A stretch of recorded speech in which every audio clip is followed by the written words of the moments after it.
Assalamualaikum warahmatullahi wabarakatuh. Alhamdulillahirabbil alamin. Assalatu wassalamu ala asrofil anbiya'i wal mursalin sayyidina wa maulana Muhammadin wa ala alihi wa sahbihi ajma'in. Amma ba'd. Kembali lagi di acara IPARI Penuh Edukasi Kemenak Lampung Barat.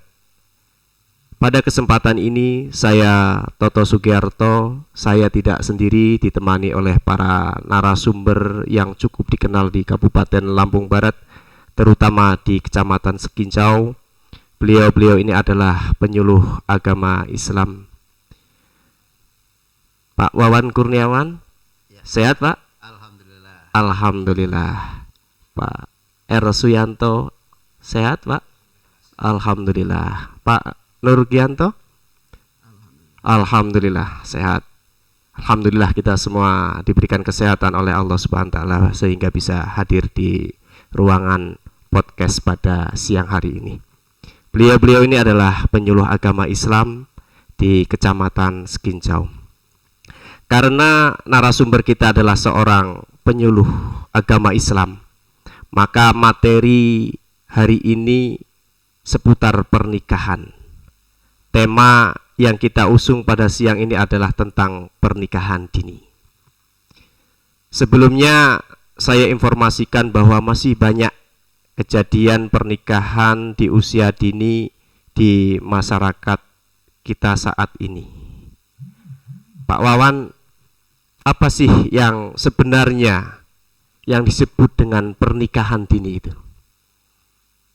Baik, Assalamualaikum warahmatullahi wabarakatuh. Waalaikumsalam warahmatullahi wabarakatuh. Bismillah, alhamdulillah, syukurillah, la haula wa la quwata illa billah, amma ba'du. Para pemirsa sekalian, dimanapun Anda berada, ini topik ini sangat menarik sekali, yang mana pada pagi hari ini kita membahas tentang masalah pernikahan dini gitu Pak ya. Iya. Jadi pernikahan dini itu bukan pernikahan subuh, itu bukan. Tapi pernikahan yang itu usianya di bawah standar yang telah ditentukan. Iya. Ya, mungkin secupliknya hanya sebatas itu dulu lah. Jadi Iya. yang jelas pernikahan dini itu pernikahan yang usianya belum masuk pada usia dewasa lah. Seperti itu. Di situ ada sebuah kasus yang disampaikan, saya bertanya-tanya kepada Pak Nurgianto. Di situ ada sebuah permasalahan di lingkungan beliau, ada kejadian. Monggo dijelaskan Pak Nurgianto tentang pernikahan dini yang terjadi di lingkungan sampean. Ya, terima kasih. Artinya memang di masyarakat itu kan kita melihat fenomena ini mungkin karena kurangnya pengetahuan masyarakat atau memang karena kadang faktor ekonomi. Seperti kemarin itu di lingkungan saya ini ada yang pengen anaknya itu segera menikah padahal umurnya baru 18 tahun. Mereka ngeyel karena mungkin faktor ekonomi dan lain-lain, sehingganya yang penting nikah dulu aja, nikah siri nggak apa-apa, yang penting nanti kita selesaikan kalau udah umurnya 19 tahun kita daftarkan lagi. Nah itu kebanyakan mereka itu pengen cari praktisnya, sudah memang mepet pengen segera nikah, umurnya belum nyampe tapi suruh nunggu itu nggak mau. Akhirnya apa ya, mereka kadang milih yang penting sekarang sah dulu secara agama. Nah akhirnya mereka terus ngeyel, daftarkan ini karena ribet, nggak mau ribet, akhirnya mereka melakukan pernikahan siri. Nah, itu gimana itu Pak? Intinya cari gampangnya lah ya, cari gampangnya. Sebenarnya secara undang-undang kan mungkin mereka tahu dulu pernah nikah itu umurnya 16 tahun boleh. Ya. Nah itu kan, akhirnya mereka patokannya itu, mungkin mereka tidak tahu kalau ada perubahan undang-undang ini. Oke. Pak Yan bisa menjelaskan. Oke. Jadi undang-undang apa sih dasar hukumnya Pak? Dasar hukum tentang batas minimal pernikahan yang ada di Indonesia ini. Ya, baik. Terima kasih. Bismillahirrahmanirrahim. Assalamualaikum warahmatullahi wabarakatuh. Waalaikumsalam warahmatullahi wabarakatuh. Bismillahirrahmanirrahim. Assalatu wassalamu ala rasulillah, la haula wa la quwata illa billah, amma ba'dah. Pemirsa sekalian yang budiman, menarik sebenarnya fenomena tersebut ya. Bukan hanya dulu yang terjadi, tapi sampai saat ini bahkan notabene-nya semakin meningkat pernikahan dini ini. Ini dipicu sebenarnya dasarnya adalah sederhana karena ketidakpahaman, ketidaktahuan salah satunya ini masyarakat umum khususnya umat muslim, remaja, orang tua terhadap perubahan peraturan pemerintah Kementerian Agama yang mengatur batas minimal pernikahan. Nah, dahulu di undang-undang yang lama nomor 1 tahun 1974 itu dinyatakan batas minimal usia pernikahan itu laki-laki dan perempuan itu berbeda. Iya. Selisih 3 tahun. Iya betul. Yang laki-laki itu usia 19 tahun minimal, yang perempuan adalah usia 16 tahun. 16 tahun. Nah, karena terjadi menggodok begitu. Nah, secara akademis, secara medis, kemudian perubahan-perubahan fisik, mental dan lain sebagainya, maka ada peraturan perubahan begitu tentang batas minimal usia pernikahan. Itu ada tertera di peraturan pemerintah Kementerian Agama nomor 16 tahun 2019, tepatnya di ayat 1. Ada 3 ayat di pasal tersebut, di pasal 7 itu ada ayat 1, 2, 3. Di ayat 1 itu dijelaskan bahwa usia minimal pernikahan itu laki-laki dan perempuan sama, yakni 19 tahun. Seperti itu. Jadi tidak bisa lagi. Berbagai banyak hal seperti itu. Jadi itu juga salah satu upaya pemerintah untuk, mungkin sekarang ini kan maraknya perceraian ini Pak. Perceraian semakin marak, terus juga stunting kita juga ini lumayan tinggi kan. Ya. Ini ikhtiar pemerintah untuk supaya generasi kita di masa yang akan datang ini menjadi generasi emas, menjadi generasi yang sehat. sebenarnya apa sih Pak yang menjadi faktor utama penyebab pernikahan dini itu terjadi, terutama di Kabupaten Lampung Barat itu? Apa yang faktor penyebab terjadinya pernikahan dini? Baik, sedikit saya sampaikan bahwa untuk faktor penyebabnya itu biasanya kalau di masyarakat ini adalah yang pertama itu faktor ekonomi. Nah, gitu, Faktor Pak. ekonomi. Karena sekarang ini kan banyak orang yang mungkin ekonominya kurang membaik, sehingganya apa? Anak saya ini daripada ngopeni terlalu lama, ini langsung nikahkan saja biar diopeni sama orang, Biar aman. Jadi ekonomi, faktor ekonomi ini menjadi apa ya? Menjadi penunjang utama supaya orang itu lebih cepat nikah itu tadi. Terus yang kedua, ini pendidikan. Jadi terkadang orang itu setelah lulus SMP ataupun lulus dari SLTA menengah ke atasnya, itu kan kadang orang itu enggan untuk melanjutkan ke sekolah lanjutan, sehingganya dengan pikiran yang pendek, terus mau ngapain lagi. Nah ini menjadi pemicu dia, ya sudahlah nikah aja. Nah ini yang pertama ya ekonomi, terus yang kedua pendidikan itu tadi Pak. Ya, tapi pendidikan itu karena pertama picunya ekonomi. Ya ekonomi tadi. Karena nggak punya biaya untuk kuliah, akhirnya ya sudah nikah aja lah. Nah, gitu kan artinya intinya ekonomi pertama Pak ya. Terus juga yang selanjutnya ini yang nggak kalah menarik itu, ini dari faktor kebudayaan, kebiasaan. Ya. Biasanya ada orang itu, orang tua ini punya image kalau biasanya anak itu punya usia di atas 18 tahun atau 20 tahun aja. Ini seolah-olah anak ini kayak nggak laku rabi gitu loh. Perawan tua. Nah, Segitunya Pak ya. Memang ada fenomena isin lah. Nah, malu, itu. Nggak laku-laku kasarnya gitu ya. Padahal ini untuk para orang tua, seluruh pemirsa yang budiman, kita utamakan kepentingan anak ini, terutama pendidikan anak. Ya. Pendidikan anak ini harus kita betul-betul utamakan terlebih dahulu. Karena apa? Nanti ke depan ini anak ini yang akan menjadi pengganti kita di masa generasinya dia, di mana kita mungkin sudah tidak berada di dalam masanya. Ya. Kita kan nggak tahu 10 tahun, 15 tahun yang akan datang itu generasinya akan seperti apa. Ya, ya. Gitu. Nah, jadi itu Pak, itu pasti ada yang masyarakat itu mendaftarkan anaknya ketika masih di usia dini, belum cukup umur, di KUA masih di bawah umur 19 tahun.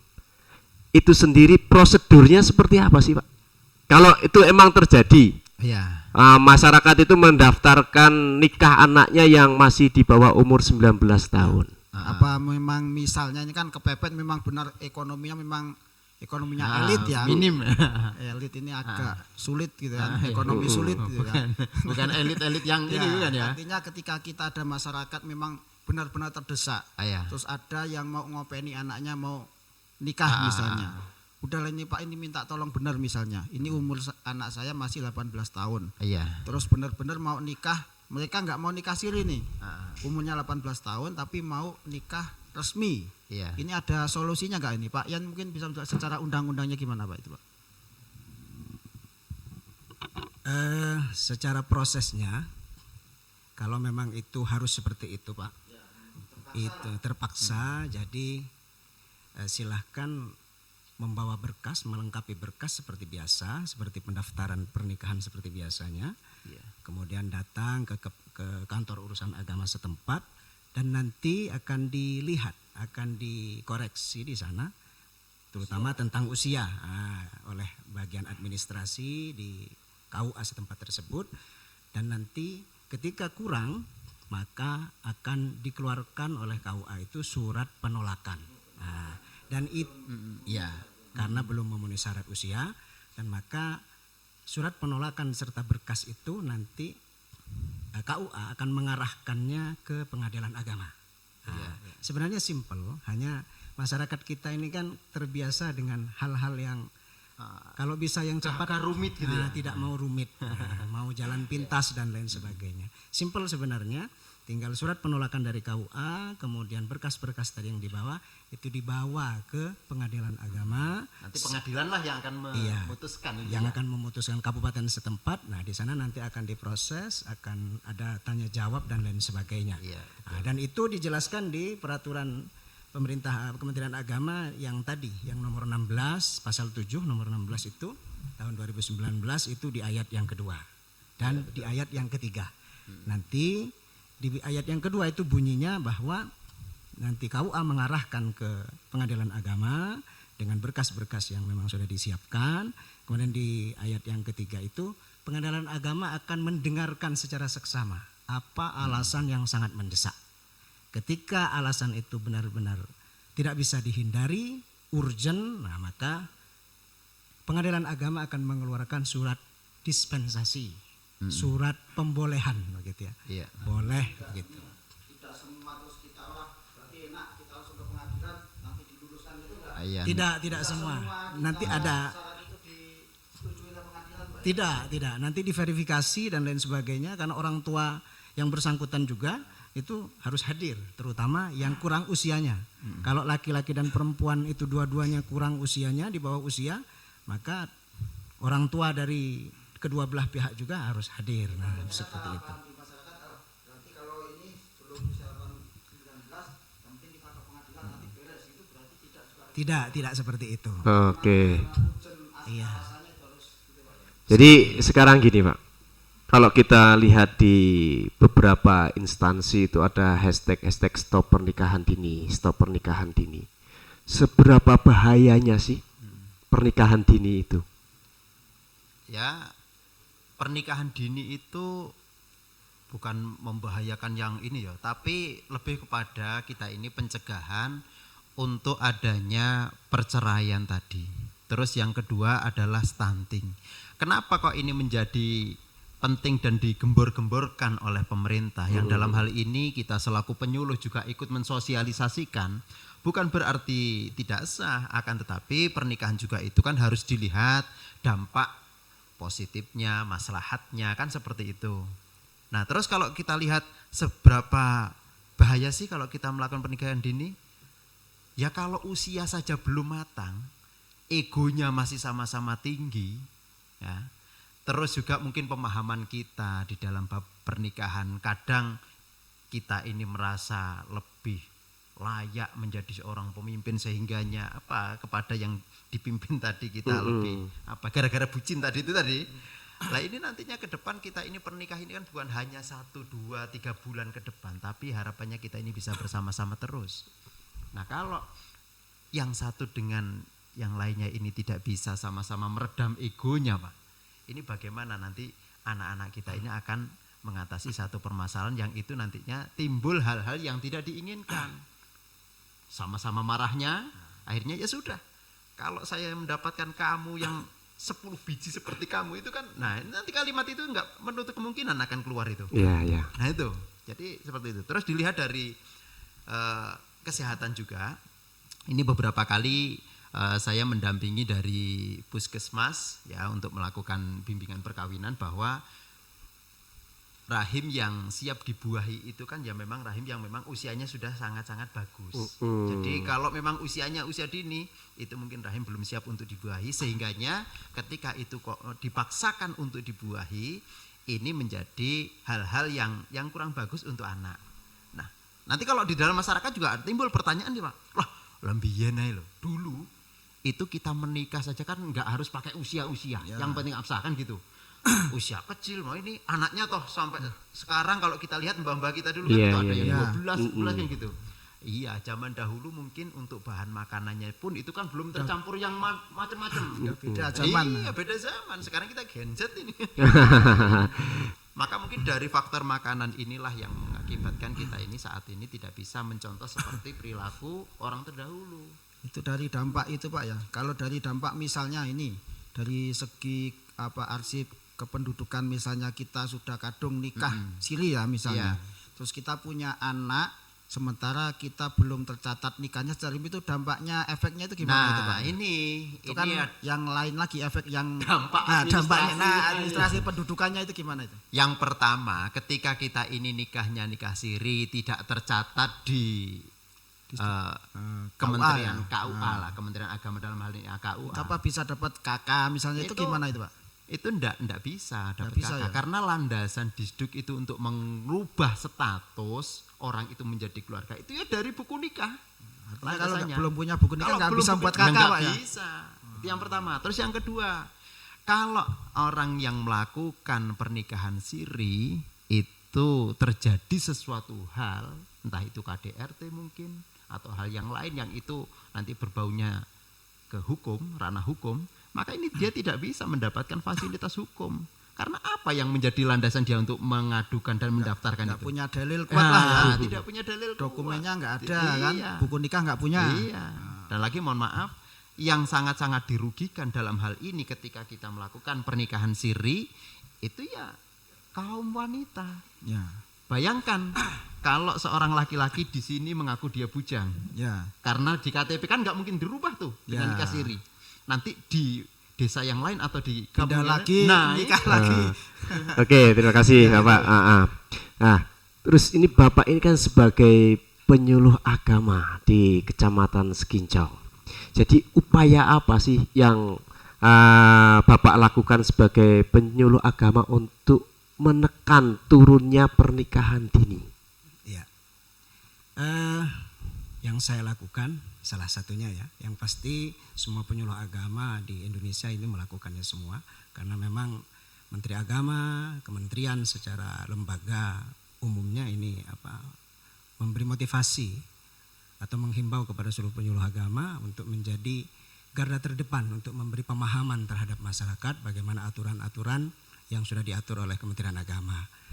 Jadi kalau khususnya saya punya beberapa binaan di Kecamatan Sekincau, terutama di pengajian ibu-ibu, di pengajian jamaah yasinan bapak-bapak, kemudian di madrasah, di sekolah melalui BRUS ya, melalui bimbingan remaja usia sekolah. Ini kita beri pengertian bahwa dampak secara kesehatan seperti ini, kalau pernikahan dini seperti yang sudah dijelaskan oleh narasumber kita Bapak Ustadz Wawan tadi sudah jelas sekali. Kemudian dampak secara psikologisnya seperti apa, dan saya jelaskan sebenarnya semakin ke depan, semakin maju, semakin Gen Z, tapi perkembangan psikologis anak semakin melamban. Tidak seperti dahulu. Kenapa? Kalau dahulu ditempa dengan tempaan hidup yang bagus, psikologisnya itu bagus. Sekarang itu kan semakin anak-anak muda sekarang, anak-anak sekarang Gen Z ini semakin dimanjakan, maka psikologisnya semakin melamban. Makanya kenapa ada perubahan-perubahan peraturan itu tadi. Itu kami jelaskan melalui wadah-wadah pengajian itu. anak-anak sekolah dan lain sebagainya, khususnya kalau di madrasah saya sering ada binaan madrasah itu cegah pergaulan bebas. Iya, betul. Atau pacaran itu cegah. Memang yang menjadi pemicu utama sekali terjadinya pernikahan dini di usia sekolah itu tadi, itu dari pergaulan bebas itu tadi, Pak.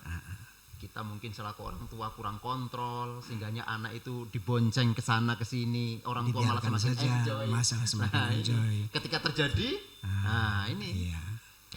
Perubahan undang-undang itu kan sama-sama usia 16 tahun zaman mbah kita sama anak kita. Nah, bisa jadi ya. Psikologisnya melambat. Betul. Psikologisnya. Iya. Iya, betul. Dan saya juga mengajak seluruh pengajian jamaah ibu-ibu, bapak-bapak juga untuk menjadi garda terdepan. Iya.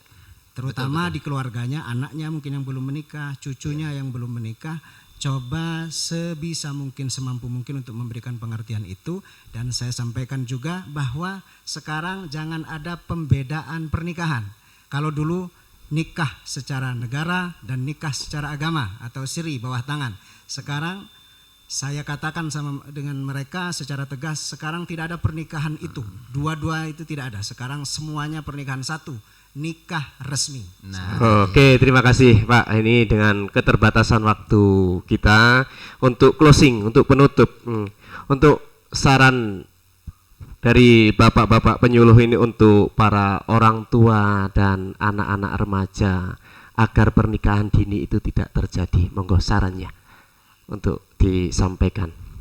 Baik para pemirsa yang dirahmati Allah, untuk orang tua, kita selaku orang tua mari bersama-sama kita arahkan putra-putri kita, karena yang nantinya akan mengalami dan menjalankan kehidupannya itu adalah anak-anak kita. Maka kita ini selaku orang tua ya harus mengarahkan dengan yang sebaik-baiknya sehingga nanti apa yang dicita-citakan oleh anak-anak kita itu betul-betul tercapai.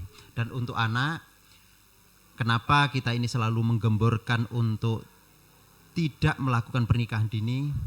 Ingat, usia kita, masa belajar kita ini tidak akan terulang untuk yang kedua kali. Maka manfaatkan dengan yang sebaik-baiknya momen-momen yang indah ini. Nanti toh pada waktunya ini akan menjadi hari-hari yang indah ketika kita saat ini bisa untuk menahan sedikit tentang masalah pernikahan. Karena kalau sudah menikah itu semuanya itu akan, masa-masa indah kita di sekolah itu akan hilang. Maka nikmati perjalanan kita di dalam bersekolah, belajar itu dengan yang sebaik-baiknya. Mungkin gitu. Ya, terima kasih dari Pak Yan, sedikit saja. Iya. Izinkan saya kembali mengingatkan kepada pemirsa yang budiman, khususnya saya pribadi, kita kembali pada hadis Rasulullah. Kullu mauludin yuladu alal fitrah. Ini saya mengajak kepada semua orang tua bahwa anak terlahir itu semuanya fitrah, semuanya suci, bersih, putih. Fa'abawaha, maka kemudian orang tuanya lah yang akan mencetaknya, yang akan menulisnya. Mau menjadikan dia sebagai Yahudi, Nasrani atau Majusi, semuanya adalah orang tua. Jadi mari kita tingkatkan kepedulian kita, tidak pandang latar belakang pendidikan kita sebagai orang tua apa, tapi mari kita peduli kepada anak cucu kita untuk menjadi generasi yang lebih baik. Baiklah, terima kasih atas penjelasannya para bapak narasumber. Semoga bisa menjadi rujukan untuk sahabat-sahabat Kemenak, umumnya untuk masyarakat Indonesia. Dan ingat, pernikahan bukanlah ajang perlombaan. Tak perlu terburu-buru. Persiapkan kehidupan pernikahan, karena menikah butuh edukasi, bukan provokasi. Terima kasih dari kami, kurang lebihnya mohon maaf. Dan saya akhiri, Assalamualaikum warahmatullahi wabarakatuh. Waalaikumsalam warahmatullahi wabarakatuh.